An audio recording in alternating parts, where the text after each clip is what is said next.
الحمد لله رب العالمين، والصلاة والسلام على سيدنا وحبيبنا محمد وعلى آله وصحبه أجمعين. أوصيكم عباد الله ونفسي قبلكم بتقوى الله الكريم وطاعته، ولزوم أوامره وكثرة ذكره ومخافته، فإن الله مع الذين اتقوا والذين هم محسنون. ئیمانداران و خواناسانی زۆر بەڕێز، لە وتارەکانی ڕابردوودا لە خزمەت قورئانی پڕبەرەکەت و بەخششدا بووین لە سوورەتی ئەلبەلەد ئاەتی 4دا کە پەروەردگار بە چەند جار جەختکردنەوە دەفەرمێ لەقەد خەلەقنا الئینسانە فی کەبەد، بە دڵنیاییەوە ئێمە مرۆڤمان لە مەشەقەت و سەختی دروست کردووە. فی کەبەد واتە ژیانی ئەم سەرزەویەی تەواوی ئەلئینسان، تەواوی مرۆڤەکان هەمووی لە سەختیدایە.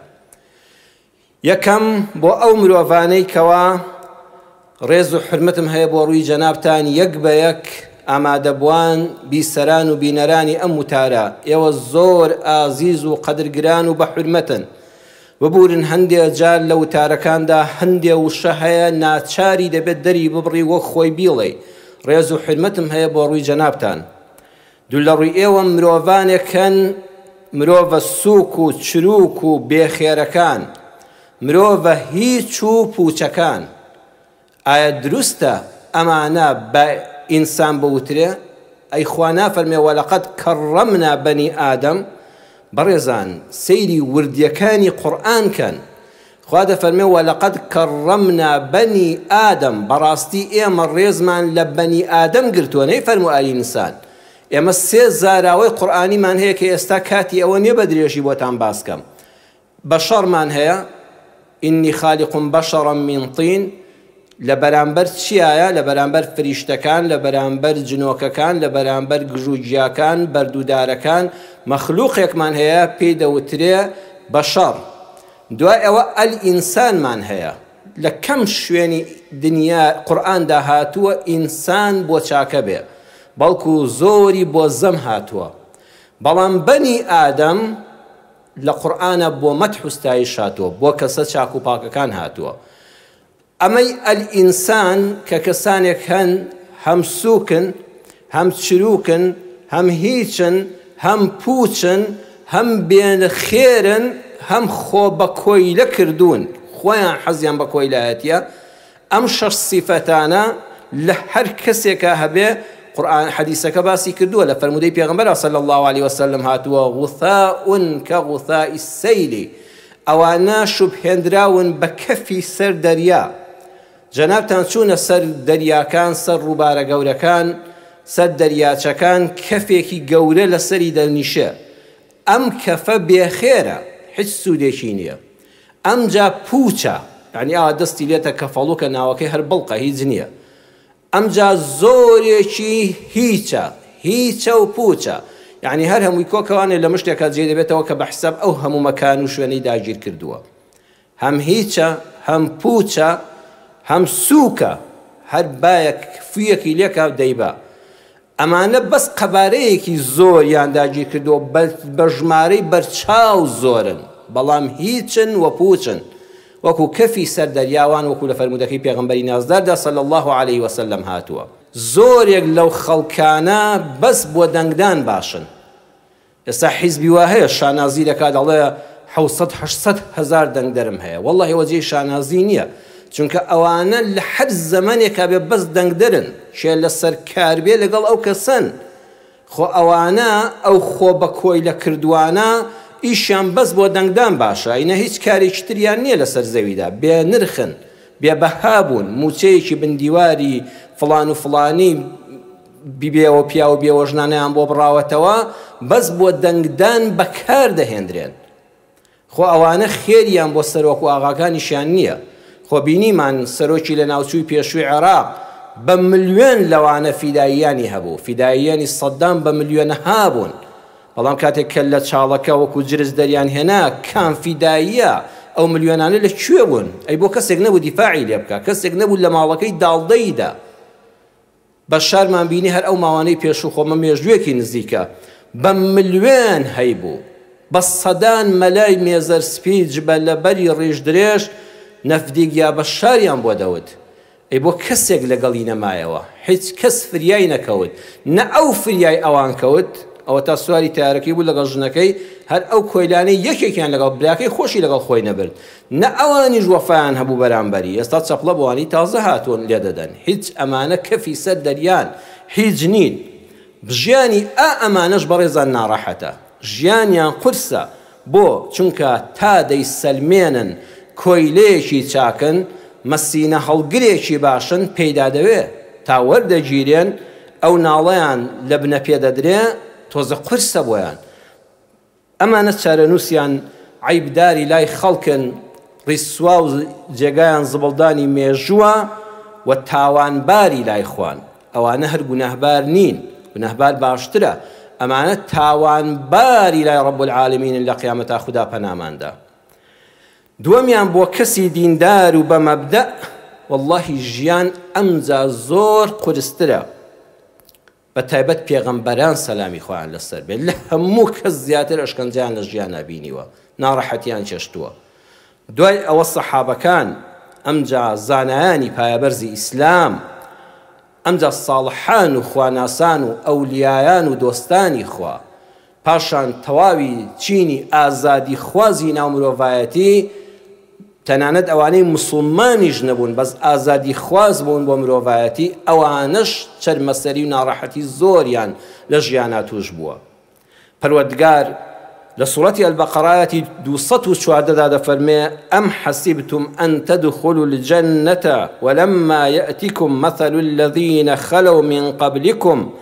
مستهم البأساء والضراء وزلزلوا حتى يقول الرسول والذين آمنوا معه متى نصر الله ألا إن نصر الله قريب ئادەتانە بچنە بەهەشتەوە بۆ بەهەشت هەر ئەوەندە ئاسانە نەبەخوا ئەلا ئین سیلعەت الله غالیە تۆ تا 100 مەتر زەوی لە شوێنێکی باشی ئەم شارەدا دەکڕی ئەگە بە پارەی حەڵاڵ دەستت بکەوێ واللهی عەرەقی ڕەش و شینت دەرداوە ساڵانێک ڕەنجت داوە ئەمجا بوویتە خاوەنی خانوویەک ئەی باشە تۆ بڵێی کۆشکەکانی بەهەشت هەروە ئاسان بن باخ و باخاتەکانی بەهەشت هەروە بەلاش بن هەروە بە ئاسانی دەستت کەون نەوەڵڵا ئەم حەسیبتم ئەن تەدخولوا الجەنە وا دەزانن کاڵای خوا کە بەهەشتە هەروە ئاسانە لە کاتێکە گەلانی پێش ئێوە لە قورئاندا نمونەکەی باس کراوە مەسهەتهم البەئساء والضەڕاء وزلزلوا تووشی هەژاری بوون ئەو خواناسانە ئەو ساڵحانە لە پێناوی پاراستنی عەقیدە و دین و ئیمانەکەیاندا ئامادە نەبوون تووشی دنیای حەرام بن بە حەڵاڵیش هەر ئەوەندەیان دەستکەوت بەشێکی ژیانیان بە هەژاری بەسەر برد والضەڕاء تووشی نەخۆشی بوون تووشی ئازار و ئەشکەنجەی جەستەیی بوون وزلزلوا تووشی نەهامەتی زۆر هاتن لە ژیاندا حتا ئەوەندە ناڕەحەتیەکان لەسەریان زۆر بوو پێغەمبەری ئەو سەردەمە پێغەمبەران و شوێن کەوتوەکانیان حتا يقول الرسول والذين آمنوا معه ئەو ئیماندارانش کە لەگەڵ پێغەمبەرەکەدا بوون کە یەقینیان هەبوو خوا دەرگایان لێ دەکاتەوە سەریان دەخا ئەوەندە گەیشت بۆ تینیان وتیان مەتا نەسر الله ئەرە کەی سەرکەوتنی ئەڵڵامان بۆ دێ خوایە کەی دەرگایەکی ڕەحمەتمان لێ دەکەیتەوە ئەلا ئین نەسر الله قەریب پەروەردگار فەرمووی دڵنیابن ئاگادار بن سەرکەوتنی خوای پەروەردگار نزیکە لێتانەوە ئارام بگرن لەسەر وشەی زولزیلو زانای پایەبەرزی ئیسلام عەلامە شێخ عەبدوڕەحمان ناصری سەعدی لە تەفسیری ئەسسەعدیدا دەفەرمێ لە تەفسیری ئەم ئایەتەدا کە شێخ عەبدوڕەحمان ناصری السەعدی بۆ معلوماتی جەنابتان لە 1376 هیجریدا وەفاتی کردووە کە ئێستا ئێمە ئەم وتارە دەخوێنینەوە ساڵی 1447 هیجریە واتە 71 ساڵ لەمەوبەر ئەم زانا گەورەی مفسری قورئان کۆچی دوایی کردووە شێخ عەبدوڕەحمان ناصری السەعدی لە تەفسیرەکەدا دەفەرمێ وەزولزیلوا نەهامەتی و ناڕەحەتیەکانیان 5 شت بوو التهديد بالقتل هەڕەشەی کوشتنیان لێ دەکرا لەسەر دینەکە دووەم النەفی دوور دەخرانەوە، هەم لە کارەکان دوور دەخرانەوە، هەم لە شوێنەکان دوور دەخرانەوە، نەفی دەکران بۆ شارێکی تر، بۆ وڵاتێکی تر. سێم ئەخذ الئەموال، دەست بەسەر سەروەت و سامانیاندا دەگیرە. چوارەم قەتل الئەحیبە، خۆشەویستەکانیان دەکوشتن، هاوسەریان دەکوشتن، منداڵیان دەکوشتن، باوکو دایکیان دەکوشتن. واتە دیکتاتۆرەکانەوە عادەتیانە. دیکتاتۆرەکانیش بۆ ئەوانەی کاتی خۆی بەڕاستی شۆڕژگێڵی شاخی ئەمە بوون کە پێشمەرگەیەکیان دەست نەدەکەوت، دایک و باوکەکان لە زیندانە ئەشکەنجە و ئازار دەدا، حتا لەژێر تەعزیبادایان کوشتن، براکان دەگرت و ئیعدامیان دەکرد. پێشمەرگەکان بەردەست نەدەکەوت، هاوسەرەکان دەگرت. ئەم مێژووە دوور و درێژە. قەتل الئەحیبە، کە کەسەکان خۆیان بەردەست نەدەکەوت، دیکتاتۆرەکە دەهات خۆشەویستەکانی دەکوشت. پێنجەم ئەنواع المەضار، ئەنواعی ئەشکەنجەدان، سجنکردن، لێدان، هەوڵی تیرۆرکردن، بوختان بۆکردن، تۆمەت بۆ هەڵبەستن، لەسەر نووسین، ئەمانیان هەموو بۆ دەکردن. وەزولزیلو، ئەم نەهامەتیانە دەبێت چاوەڕێ پێگەتۆ خاوەن مەبدە و دین و ئیمانێکی کامل بی و هەڵوێستت هەبێ و بە هەست و سۆزت نەمرد بێ. بێ هەست و بێ هەڵوێست مەبە، بەخوا دنیا گوڵستان نییە، دڕکەکانیش دێنە بەر پێت و پەنجەت. بەڵام گرنگ ئەوەیە تۆ هەر براوەی پێغەمبەران سەلامی خوان لەسەر بێ، شوێن کەوتووی پێغەمبەران هەتا قیامەت هەموویان براون، چونکە دەبنە ئەستێرە لە ئاسمانی مێژووی مرۆڤایەتیدا. ئەوەتانە ناوی پێغەمبەران سەلامی خوان لەسەر بێ بزانە هەر بە بەرزی ماونەوە. ناوی سەحابەی پێغەمبەر صلی الله علیه وسلم ئێمە چەند بە خۆشەویستیەوە ناویان دێنین، چەند بە بەرز و بەڕێزیەوە ناویان دێنین، حتا قیامەت ناویان بەرزە. زانانی ڕاستەقینەی منبەر و میحراب، ئەوانەی خۆیان بەدەسەڵاتی وەخت نەفرۆشتووە، ئەوانەی ئامادە نەبوون لەلایەن دەسەڵات و ئەوقافەوە قوڕمیشکرێن، هەمیشە ناویان بە بەرزی ماوەتەوە. ئەوەتانت لە کووردا پیاوی وەکو مامۆستا مەلا عەبدولکەریمی بیارە، پیاوی وەکو مامۆستا شێخ محەممەدی خاڵ، پیاوی وەکو دکتۆر مستەفا زەڵمی و بەدەنان و دەیانی تر، ئەوانە بزانن هەمیشە ئەستێرەی ئاسمانی کوردەوارین، ناویان هەمیشە بەرزە. ئەوانە جێگایان بەهەشتە، جای ئینسان کە جێگای بەهەشت بوو هەمیشە براوەیە، چونکە هەموو ناڕەحەتیەکانی ژیان لە ساتی سەرمەرگا لەبیر دەچنەوە کە جێگاکەی خۆت لە بەهەشتا نیشان دەدرێت. کەواتە بەڕێزان، هەمووان ژیانیان قورسە، هەم مرۆڤە هیچ و پوچەکان، فشەڵەکان، بێخێرەکان، خۆ بە کۆیلەکە کردووەکان، هەم ئەوانەی بە ژیانی کۆیلایەتی ڕازینین، ئازادی خوازن، ئیماندارن، خاوەن مەبدەن. بەڵام جیاوازیەکە لێرەدایە.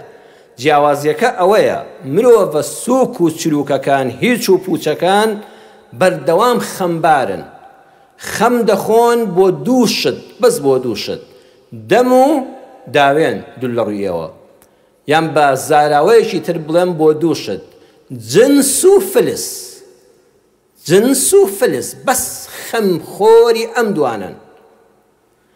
بەڵام مرۆڤە قورس و دیندارەکان خەم ناخۆن، بەڵکو خەم لە شتی گرانبەها دەخۆن. زۆر خۆیان لەوە بە گەورەتر دەزانن خەم لە شتی بچووک بخۆن، بەڵکو خەم لە شتی گرانبەها دەخۆن. بە وردی سەرنجی ئەم دوو وشەیە بدەن. سووک و چروکەکان هەر خەم دەخۆن بۆ جنس و فلس. مرۆڤە گەورەکانی وەکو جەنابتان خاوەن مەبدە و ئیرادە و بیر و باوەڕ و ئیمان خەم لە شتی گەورە دەخۆن. بەبەسەرهاتێک ئەمەتان بۆ ڕوونکەمەوە. دکتۆرێکی پایەبەرزمان هەیە، دکتۆر حەسان شەمسی پاشا، یەکێک لە کتێبە هەرە بە نرخەکانی عندما يشرق الصباح، چاپی یەکەم 2017 دارولقەلەمی دیمەشق چاپی کردووە لە سووریا. لە لاپەڕەی 236 دەڵێ جارێک بۆ هاوڕێیەکم باس کرد، وتم لە تەواوی ژیانم لە حاڵەتێکم لێ بەسەر هاتی، تر باسی ناکە لە کتێبەکەی بەهۆی بەنجێکی لێدراوە، نەشتەرگەری کراوە، بورانەوەیەکی بەسەرا هاتووە. وتم لە حاڵەتێکم بێ بەسەرا هات، زۆر سیر بوو لە ژیانما، ماوەی 24 سعاتی ڕێک خەبەرم نەبەوە، 24 سعات خەوت بووم. دەڵێ ئەو هاوڕەیە کە یەکەم جار بۆم باس کرد، وتی ئەی هاوار بەبێ خواردن، یعنی 24 سعات یەک شتن نەخوارد و هەر خەوتبووی و هەر ماویشی بەس بیری لای خواردن بوو. هەمان چیرۆکی ژیانی خۆم دوای ماوەیەکی تر بۆ کەسێکی وەکو بەڕێستانی گێڕاوەتەوە. وتم ئەزانی لە ژیانما حاڵەتێکی زۆر سەیرم بەسەر هات 24 ساعتی ڕێک لەسەر یەک خەوم لێکەوت. ئەڵێ ئەو هاوڕێیانم پێوتم ئەی هاوار 24 ساعت بەبێ نوێژکردن چۆن ژیای؟ یعنی لە شەو ڕۆژێکە نوێژێکن نەکرد سوژدەیەکت بۆ خوا نەبرد؟ وتم خوایە گیان جیاوازی نێوان ئەم دوو کەسە چەندە؟ ئەوەی یەکەم یەکسەر بیری بۆ لای چی چوو بەبێ خواردن؟ ئەی هاوار یعنی هیچ نەخوارد بوو ئەمە بەس بۆ خواردن دەژیا. ئەوەی تریش بەس خەمی نوێژ و عیبادەتەکەی بوو، یعنی 24 دانە سەعات تۆ سوزدەیەکت بۆ ئەڵڵا نەبرد و هەر لە خەوا بووی. وتم گۆزە چی تێدا بێ ئەوە دەڕژێ، ئەمەی ئێرە چی تێدا بێ زمان دایمە باسی ئەوە دەکا. جابا لەو زانایەوە بگەڕێنەوە بۆ وڵاتی کوردەواری خۆمان. ئێمە مێژووەکەمان پڕشنگدارە، نابێ بێڵین بێدینەکان بیشێوێنن لێمان. زانای پایەبەرز خوای گەورە دەرەجەی لە قیامەتا لە بەهەشتا بەرز کاتەوە پرۆفیسۆر دکتۆر مستەفا زەڵمی لە کتێبی ژیاننامەکەی خۆیدا بە ناونیشانی کاروانی ژیانم چاپی دووەم ساڵی 2016 چاپ کراوەتەوە، نووسینگەی تەفسیر لە هەولێر چاپی کردووە لە لاپەڕەی 443دا. باسی ژیانی خۆی دەکات لە قۆناغێکە کە مەلای مزگەوت بووە، بەڵام ئیمتیحانی دەرەکیدا و ئیمتیحانی خارجی ئەڵێ لە پۆلیسەی ناوەندی بوون کە ئێستا پێی دەڵێن نۆی بنەڕەتی، ئیمتیحانم بە خارجی دەدا. کتێبەکانم وەرگرت بوون لە لای هەندێک هاوڕێی مامۆستام دەم خوێند، بەڵام بەس کاتی ئیمتیحانەکان بە دەرەکی ئیمتیحانەکەم دەکرد بە خارجی. بەیانیەکەی ئیمتیحانی ئینگلیزیم هەبوو، مام عەبدوڕەحمانم لە زەڵمەوە هاتبوو بۆ لام بۆ لای جەلەولا، لە جەلەولا بۆەوە کاتە ماڵەکەی. ئەڵە کە هاتبوو بۆ لام ئەگەر بەجێم بێشتایە بچوومایە ئەو دی و سەعیم بکردایە مامم دڵی عاجز دەبوو. ئەگەر لەگەڵ ئەوە دەنگوباسی دنیایی و منتیقەی زەڵم و هەورامانم باس کردایە دەرسەکە پێیدا نەچوومایە بەیانی ئەگەم لە ئیمتیحانەکە نەدەبوو. بۆیە بیرۆکەیەک بە مێشکما هات، هەم دڵی مامم ڕازیکەم هەم سەعیەکەشم بۆ ئیمتیحانی بەیانی بکەم. هاتم کتێبەکەم هێنا بە ئینگلیزی بۆم دەخوێندەوە، بە زمانی هەورامی بۆم وەردەجێڕا بۆ زمانی هەورامی بۆی مامیشم تێ بگەڵم و مام وەرە ئەم بەسەراتت بۆ بخوێنمەوە. ئەڵێ ئەو کاتە کتێبەکە باسی کابرایەکی تێدا بوو کە ویستویەتی بە 80 ڕۆژ بە حیسابی ئەو سەردەبن دەمەی خۆی بە دەوری دنیادا بسۆڕێتەوە، بەڵام تووشی چ گرفت و ناڕەحەتی و چەرمەسەریەک هاتووە حتا گەیشتۆتەوە شوێنی خۆی بە سەراتەکەی دەڵێ درێژ بوو. ئێتر هەمووم بۆ مامم بە ئینگلیزی دەخوێندەوە و بۆم وەردەجێڕایە سەر زمانی هەورامی، کەواتە خۆم هەم سەعیەکەم کرد هەم کاتەکەشم لەگەڵ ماما لە دانیشتنی ماڵەوەماندا بەسەر برد.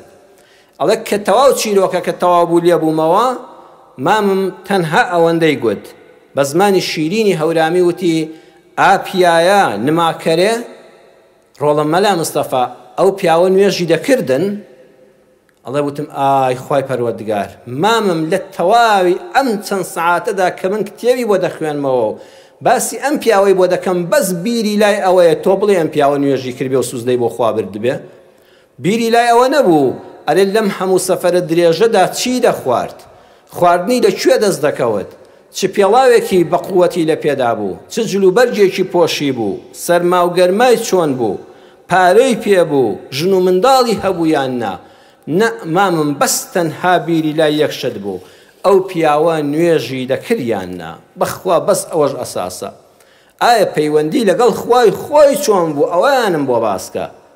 بۆیە ئەوانە بەڕاستی بەختەوەر بوون، چونکە هەمیشە بیریان لای دینەکەیان بوو. جا با بچینە خزمەت فەرمودەیەکی پێغەمبەر صلی الله عليه وسلم، دەفەرمێ من كانت الدنيا همه، هەر کەسێک من بم تۆبی هەر کەسێک بێ، دەسەڵاتدارێک بێ، بێدەسەڵاتێک بێ، دەوڵەمەندێک بێ یان هەژارێک بێ، من كانت الدنيا همه، هەر کەسێک دنیا همه هەموو هیوا و ئاواتێکی بێ، هەموو مای خەم لێ خواردنێکی بەس بۆ ئەم دنیا بێ، تەنها و تەنها دنیا. خوای گەورە سێ عوقوبەی دەدا، خوا سێ سزای لە دنیادا پێش قیامەت دەدا. یەکەم فرق الله عليه ئەمڕه، کاروبارەکەی پەر دەبێ، واللهی هەر ئاوا دەکا هەفتە کۆتایی پێهات، ئاوا دەکا مانگ ڕۆی، ئاوا دەکا ساڵێک لە تەمەنی ڕۆی، خۆی بیر دەکاتەوە ئەرێ بەرهەمم چی بوو، نە دنیای دیارە نە قیامەتی دیارە، نە چاکە و پیاوەتی دیارە، نە عیلم و زانیاری دیارە. فرق الله عليه ئەمڕەه، کاروبارەکەی پەرت و بێبەرهەمە. چەند کەس لە ئێمە وەرە 1 ساڵ لە تەمەنی دەڕوا، بڕواتان هەبێت ناتوانێت لە 2 دێڕا باسی ساڵەکەی بکە. یعنی بەش شەو ڕۆژێکی ژیانی بۆ دووبارە بۆ تۆ ڕۆیشتووە تەمەنی بە فیرۆچ و کاروبارەکانی پرت و بڵاو و بێبەرنامە و بێخێرن. عقوبەی دووەم، سزای دووەم بۆ ئەو کەسانە، دووەم وەجعل فەقڕەه بەین عەینەیه، خوای پەروەردگار هەژاری دەژێڕێت لە نێوانی هەردوو چاوەکانیدا. یعنی نزیکترین شوێن چاوی خۆیەتی، ئەوا چاویلکەیەکە و بەردەوام بە چاویەوەیەتی. هەژاری هەر ئەڵێ ئەمرین لە برسانە، زۆری هەیە و هەر قەناعەتی نایە. بۆ؟ چونکە خوای لە یاد کردووە نەعوذ بالله، بەس دنیا دەبینێ، ئەڵێ بە هەوڵی خۆم، بە هیممەتی خۆم، بە ڕەنجی شانی خۆم، بە دەست و بازووی خۆم، بە شارەزایی ئابووری و بازاڕی خۆم پارە بەدەست دێنم. ناڵە هی خوایە، نەعوذ بالله، بەی خوای نازانێ الدنیا هەمەه، هەموو شتێک بەس بە چاوی دنیا دەبینێ. بۆیە کاتێک کە پارەی زۆریشی لەبەردەستایە، کە گۆگاکانی پڕن، وەڵڵاهی بازاڕیشی باشە، پارەی ئەگەر حەد بەس بخەوێ، بەس دانیشێ تا 100 ساڵی ترینەوەکانیشی بیخوا لێی نابڕێ.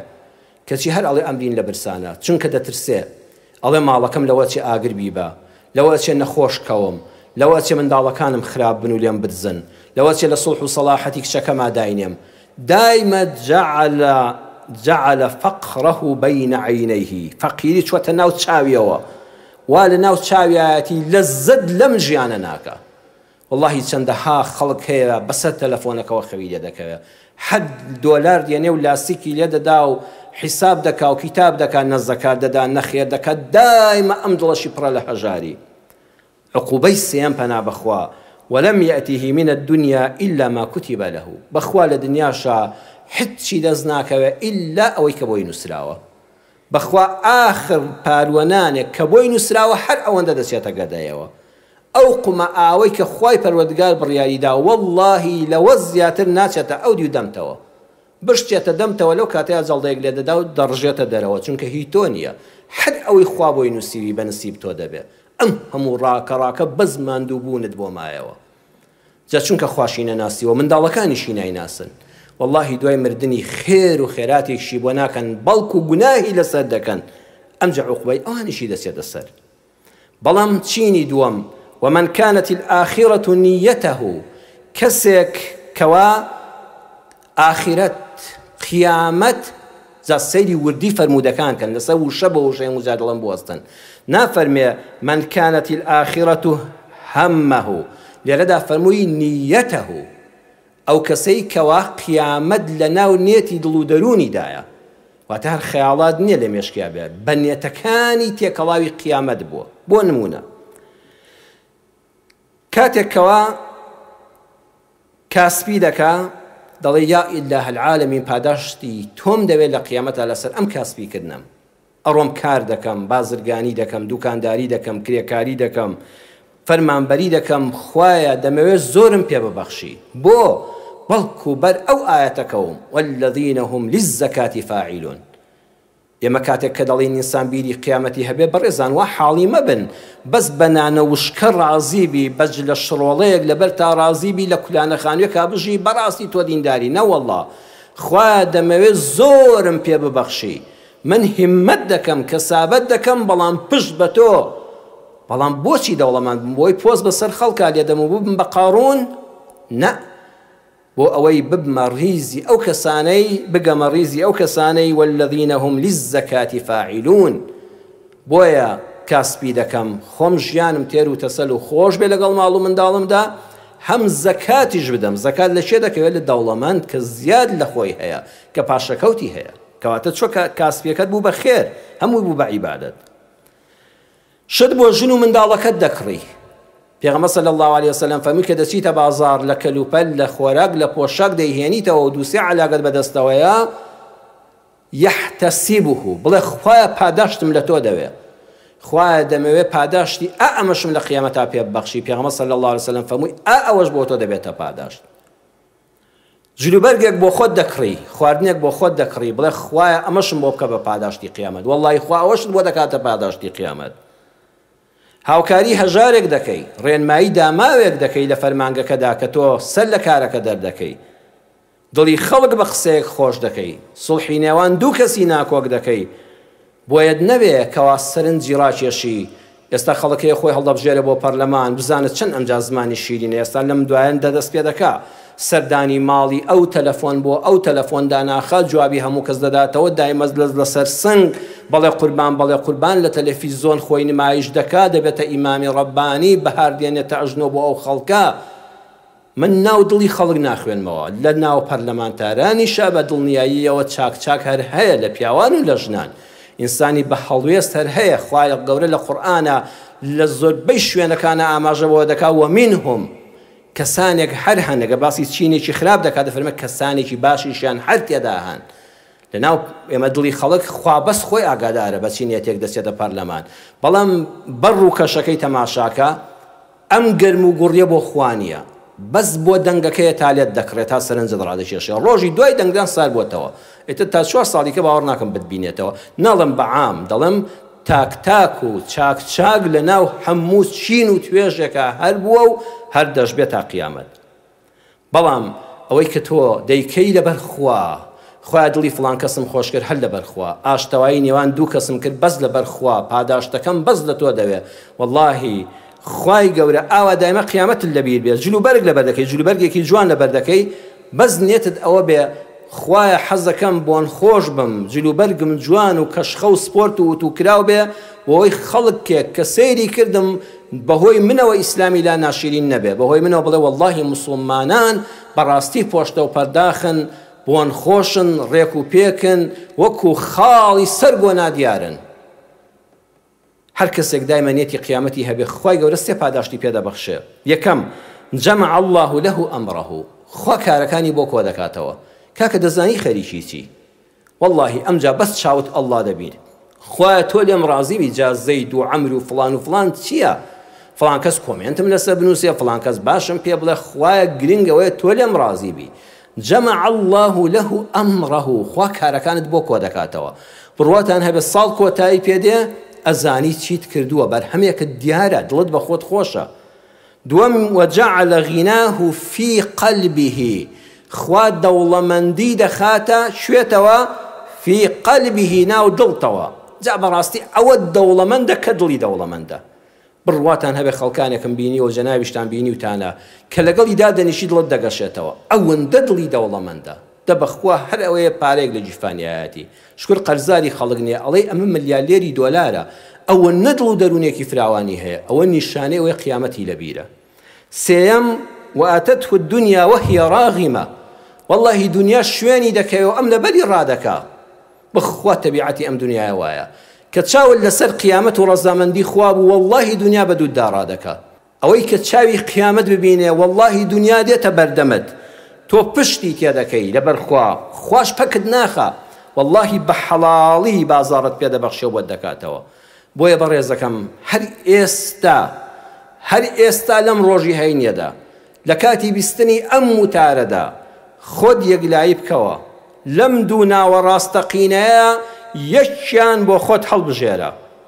ئەمە ناوی ڕاستەقینەی تۆیە، ناوی سەر ناسنامەکەت، ناوی سەر کارتی نیشتیمانیەکەت ناوی ڕاستەقینەت نییە. لەوە چەمە یەکەم جار بێم قسەیە بیستی، ناوی سەر ناسنامە و کارتی نیشتیمانیەکەت بەس بۆ شتێک باشە، ئەگەر لە شوێنێکە مردی ون نەبی، پۆلیس دەستگاکانی یاساییش بە ناسنامەکەت بزان ئەمە تەرمی فڵان کەسە، زەرورە پێت بێ، بۆ ئەوەی فۆرمی خۆراکەکەتی پێپڕکەیتەوە بەشە خۆراکت هەبێ، بۆ ئەوەی موچەکەتی پێوەربگری و نەدرێ بە کەسێکی تر، بۆ ئەوەی ئەم ناسنامەیە کە ناوەکەتی لەسەر ناوە دنیاییەکەت، بۆ ئەوەی زەویەک، مڵکێک، دوکانێک، بازارێک، خانوویەک، سارەیەکت بە ناوە بکرێ، نەکرێ بە ناوی کەسێکی ترەوە. بەڵام ناوی ڕاستەقینەی هەر یەکێک لە ئێمە تەنها یەکێکە لەم دوو ناوە، بەس دوو ناو هەیە، تۆ یەکیان هەڵبژێرە، یەکەمیان عەبدوڵڵاه. رسول الله صلى الله عليه وسلم روحم بقرباني خوي وربازي بيدا فرمي أحب الأسماء إلى الله عبد الله، خوشويسترين ناولاي الله بریتە لە عەبدوڵڵا. عەبدوڵڵا ئەوە نییە کە لەسەر تەزکەرەکەی نووسراوە عەبدوڵڵا، ئەوە خۆشەویستترین ناو نییە. زۆر کەس هەیە ناوی کاک عەبدوڵڵایە بەڵام کۆی لێی خەڵکە. ڕێزم هەیە بۆ هەموو ناو کاک عەبدوڵڵا بەڕێزەکان. عەبدوڵڵای ڕاستەقینە ئەوەیە لە نێتی دڵتەوە بە کردداری ڕۆژانەت بیسەلمێنی خوایە من بەس عەبدی تۆم، کۆیلەی کەس نیم. بزانن لەسەر ناسنامە ئەسڵیەکە نووسراوە عەبدوڵڵا بیسەلمێنە بە نێتی ناودڵت بە کردداری ڕۆژانەت. دووەمیان ناوی عەبدی کەلوپەل و دینار و دۆلارە، دیرهەم و دیناری مستەلەحی شەرعی و حەدیسەکە. لە صحیحی بوخاریدا هاتووە پێغەمبەر صلی الله علیه وسلم دەفەرمێت تا عیسا هەی داوەشەی هەی عەمرت نەمێنێ هەی بەدبەخت، تا عیسا ئەوەیە. عەبد الدینار، دینار زێڕە، هەیە عەبدوڵڵا نییە، عەبد الدینارە. بەخوا بۆ دۆلارێک دین و ئیمانی خۆی بە قوربان دەکا، کەسایەتی و حرمەتی خۆی دەفرۆشێ 100 دۆلاری بدەیتێ. والدیرهەم لە پلەی خوار ئەوە مەسوولەکەیە. دیرهەم هەیە عەبدی دیرهەمە، ئایا عەبدی دینارە، دینار دائما نرخی کەمترە لە دۆلار، ئەوە حیمایەکانن. والقەتیفەتی هەیە لەوەش کەمتر، هەیە بە قاتێ شاڵی زاخۆی خۆی دەدۆڕێنێ. والخەمیسەتی کوڕە هەیە بە قوماشێکی سەر عەرەبانەی 5,000 بە قورعان خەڵکم بینیوە دەنگی داوە بە یەک قاجلێک کە بایی 7,000 هەل لەسەر عەرەبانە و توێتا دەیفرۆشن بە 7,000 و بە 10,000 بۆیان کڕیەوە تێتی کاکە ئەوە کارتی دەنگدانەکەم، دەنگ بە چێڵی بەوە دەدەم. ئەوە عەبدی ئەوەیە، عەبدی یەک پارچە قوماشە. ئین ئوعتیە ڕەضیە، ئەگەر پێیان بەخشی دڵی مرتاحاڵە وەڵڵا قوربان تا تۆ پارە بدەی من لەگەڵ تۆ. وئین لەم یوعتا لەم یەڕضا، ئەگەر پێیان نەدا لێیان گرتەوە ڕازی نابێت، سەنگەر دەگوازێتەوە. بەخوای وا هەیە 10 جاری سەنگەر گواستۆتەوە، لەم حیزب بۆ حیزب، لەو حیزب بۆ حیزب، لە کوێر لە وەرد چەورتر بێ و ژا زۆرتر بێ ئەم لەوێدا لەوە ڕێد لە ڕووی جەنابتان. ئەوە عەبدی شتێکیکەیە بابەوە عەبدوڵڵا نییە، ئەوە عەبدی شتێکی ترە. کوڕە خەڵک دەبینی چاکەت و پاڵانتۆڵ لەبەرە بۆین باغ لە ملا، کادری پێشکەوتووی حیزب. بابە تۆ کادری پێشکەوتوونی، تۆ کادێنی پێشکەوتوی، چونکە ئەم کەلێت پڕە لە کا. ئەوە حەقوایە ڕیسوایان کەنەوە کەسێک کە لەگەڵی دانیش بەرامبەری بڵێ بەڵاوی پێم عیبێکەوت پیاوی وەک تۆ لەسەر تەلەڤیزۆن مناقەشە بکەم. دێ 32 ساڵ گەندەڵی حکومەتی هەرێم، یعنی جوانی ئەگەر هەبێ ئاماژەی پێ بکە، بەڵام ئەو هەموو گەندەڵیە بەس دەیەوێت زاخاوی زیارکفتی ئەم بۆگەنەی ناوە بدا لەسەر تەلەڤیزۆن جەنابی کادری پێشکەوتوو کە لە ئەسڵا حەقوایە بنووسرێ کادێنی پێشکەوتوی حیزب. ئەمە برا عەبدوڵڵا نییە، ئەمە لەسەر ناسنامەکەی بنووسێ کۆیلا، جاوە هەیە 100 دۆلاری حیزب دەداتێ، هەیە قاتێ جلی بۆ دەکا، هەیە عەرزەیەکیان داوەتێ، هەیە شوقەیەکیان داوەتێ. ئەم کۆیلەیە ناسنامەکەی جا ناوی هەر شتێک بێ، ناوی هەر شتێک بێ، ئەوە ناوی تۆ نییە. ناوێک لەم دوانە بۆ خۆت هەڵبژێرە، خۆشت دەیبینی وەڵڵا خەڵکیش دەیبینێ تۆ ناوت عەبدوڵڵایە یان عەبدودینارە، وەکو پێغەمبەر صلی الله علیه وسلم فەرمووی عەبدودیرهەمی، عەبدولقەتیفەی، عەبدولخەمیسەی. کۆتایی وتارەکەم بەوە دێنم، سیاسەتمەدارانی دنیا لە ڕێگای جنس و فلسەوە زەفەر بە خەڵکی دێنن. ئەو کاتێک کە ئینسان ئیمانی لەدەستدا، عزەتی لەدەستدا، کەسایەتی لەدەستدا، هەموو زەلیلیەکی داگیرکەرانیش قبوڵ دەکات. لە کتێبی داستانی ئێمە چیرۆکی تۆ لە نووسین و کۆکردنەوەی مامۆستا ئایەت فەهمی چاپی یەکەم 2019 چاپ کراوە، ناوەندی سارا لە سلێمانی چاپی کردووە. لە لاپەڕەی 169 دا دەڵێ کاتێکەوە دەوڵەتی بەریتانیا بۆ ماوەی چەند ساڵ وەکو جەنابتان معلوماتتان هەیە هیندستانی داگیر کرد. کابرایەکی ئەفسەری پلە باڵا، ئەفسەرێکی ناوەندی سەربازی لە یەکێک لە شارەکانی هیندستاندا لە بازاڕێکە هەڵە شاخێ بە کابرایەکی فەقیر و هەژاری جلشڕی هندیدا، زلەیەکی لێ دەڵێ لەو شوێنە لاشەوە لا ناچم بۆ شتێک دەفرۆشێ، زلەیەکی لێدا کابرای هندی جلشڕی فەقیری داما و لێڕاست دەبێتەوە بە هەموو هێزی خۆی زلەیەکی وا توندی لێ دەدا، کابرای ئەفسەر بەلادا دەکەوێت لەبەر چاوی ئەو خەڵکە و خەڵک پێی پێدەکەنێ، بەڵام ڕێگا بە خۆی نادا بیکوژێ. ئەڵێ دەبێت بگەڕێمەوە بۆ فەرماندەی گشتی خۆم، بۆ بەرپرسی یەکەمی سەربازیم بزانم ئەو دەڵێ چی.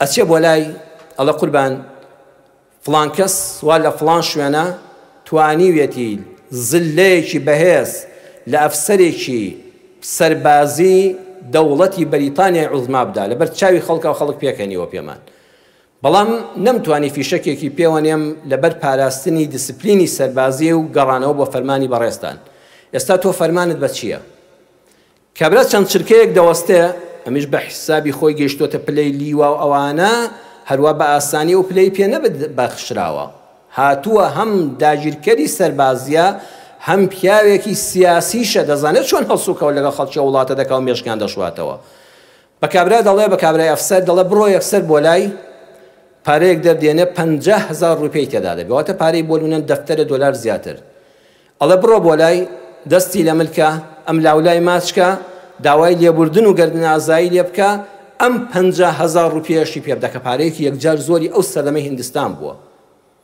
کابرای ئەفسەر دەحەپەسێ واقی وڕدەمێنێ قوربان جەنابە دەڵێ چی بچم داوای لێبوردنی لێ بکەم بچم ماچی کەم و پارەی پێ بدەم و خەڵاتی بکەم ئەڵەوە فەرمانی سەربازیە جاکە لە سەربازیدا وترا فەرمانی سەربازیە واتە تۆ دەبێت جێبەجێکەی بە بێ مناقەشە کابرا تەحیەکی بۆ دەکا و دەکشێتەوە و دەڵێ بەسەر چاو ئەچێ کابرا دەچێتەوە بۆ لای لە هەمان شوێنە خەریکی شت فرۆشتنە ئەم لاولای ماچ دەکا لەبەر چاوی خەڵکە داوای لێبوردنی لێ دەکا پارەکەشی پێدەدا کابرا زۆر خۆشحاڵ دەبێ ئەڵێ وەڵڵا براجە ئەمجا هەر یەک کەس بەلام دابێ دەبێ ئەمجا لەگەڵ زلەکەیە دوو زلەی تریشی لێ بدەم بۆی زیاد کەم 50,000 ڕوپیە تازە چیشم بە عەرەبانەیە و لە تەشتێکا شت بفرۆشم دەست دەکا بە کاسبیکردن بەو پارە زۆرە کەسابەتەکەی زیاد دەکا دوکانێک دەکاتەوە دوکانەکە دەکا بە کۆگایەک وردە وردە دەوڵەمەند دەبێ ڕۆژێک ئەو ئەفسەرە لیواکە پلە باڵاکە بانجی ئەو ئەفسەرەی خوار خۆی دەکا کە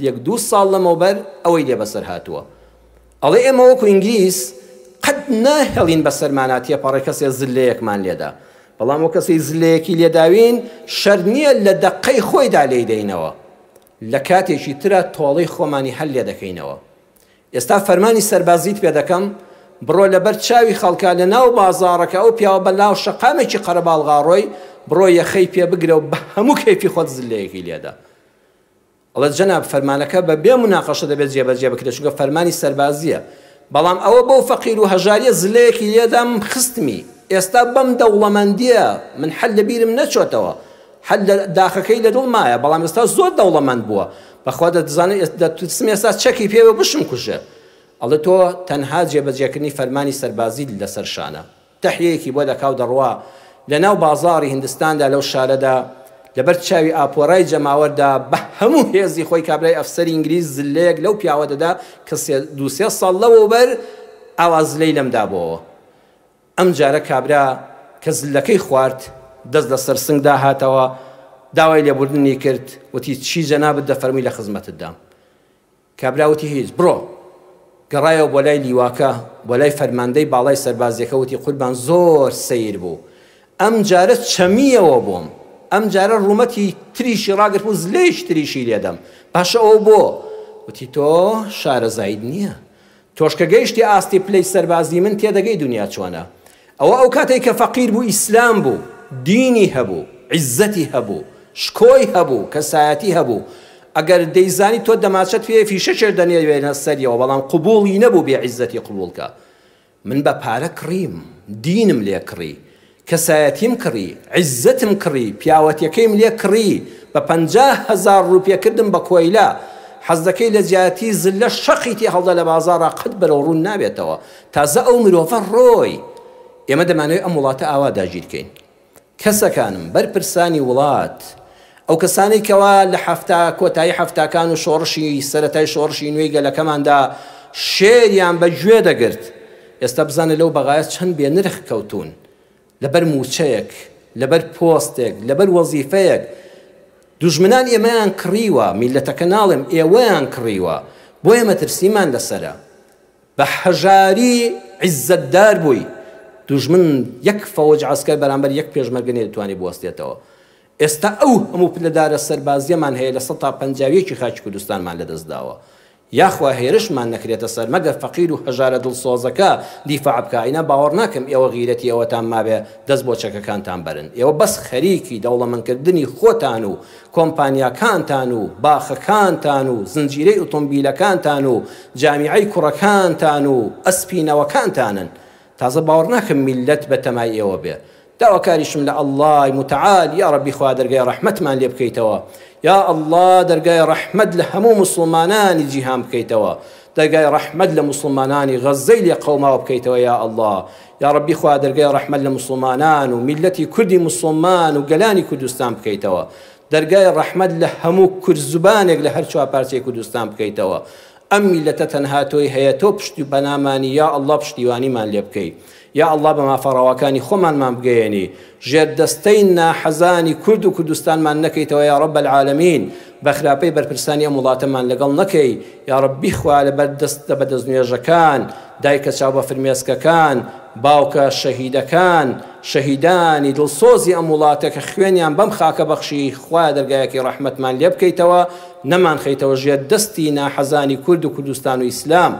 یا ڕەبی خوا شیفای نەخۆشەکانمان بۆ بنێری، ڕەحم بە دڵی دڵبەخەمەکانمان بکەی، ئیسلاحی حاڵمان بکەی، عاقبەتمان بەخێر بجێڕی، دنیا پەرز نەبین یا ئەڵڵا. دوعامان ئەوەیە ربنا آتنا في الدنيا حسنة وفي الآخرة حسنة وقنا عذاب النار. اللهم آمين آمين آمين والحمد لله رب العالمين.